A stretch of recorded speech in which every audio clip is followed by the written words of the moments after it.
It's an exciting time of year for sure. In the past few weeks, a lot of parents have been posting back to school photos on social media. But did you know doctors can learn a lot about your health by just looking at a photo? I think this is so fascinating. So for instance, that red eye effect that you can get from a camera, sometimes that might be annoying, but it turns out that can actually be a good thing. And joining us in studio to explain more about this, we have Dr. Nisha Shah with the Ophthalmology and Cataract Surgeons of Texas.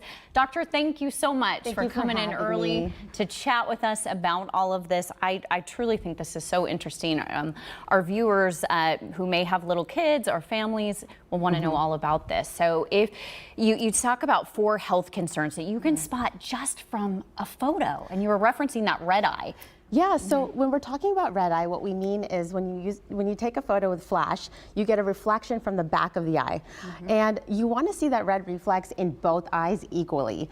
Where we get concerned is when you see the red reflex in one eye and not the other eye, especially if it's in several photos like I have shown here. Okay. Child on the left, that's a normal red reflex. And then the photo on the right shows a girl that has a white glow is what we call it. So if you see a white glow or you don't see the red reflex symmetrical in both eyes, especially if it's consistent, that's very concerning. Yeah. You definitely want to go to an ophthalmologist for a dilated eye exam, get that evaluated. The main thing we're looking for is that we're trying to rule out is something called retinoblastoma, which is a childhood tumor.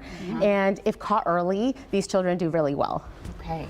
And we also obviously take a lot of photos of our kids. What specific signs should parents be on the lookout when it comes to an issue with their child's eye alignment as well? So this is like my favorite one because we see this white dot reflex in most of our photos, even on our smartphones. And what I mean by that, I have little eye models here if you want to show that.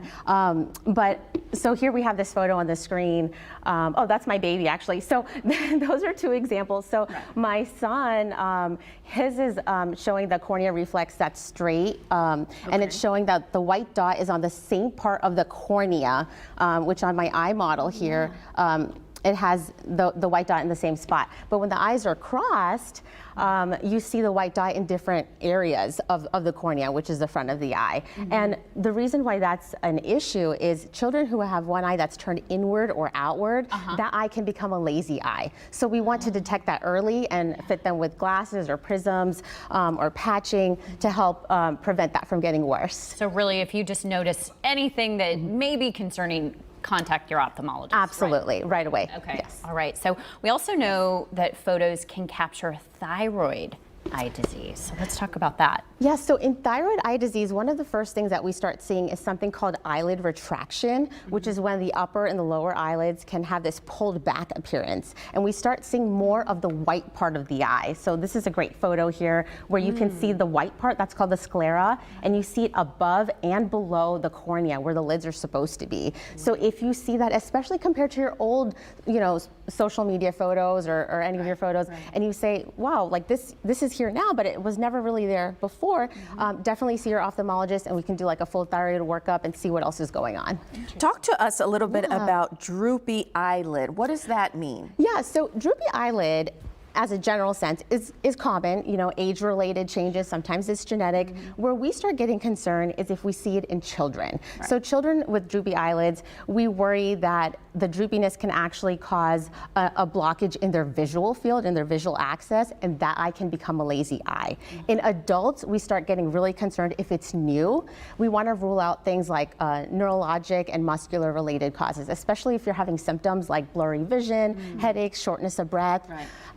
So that's basically it with the droopy eyelids. We call it ptosis.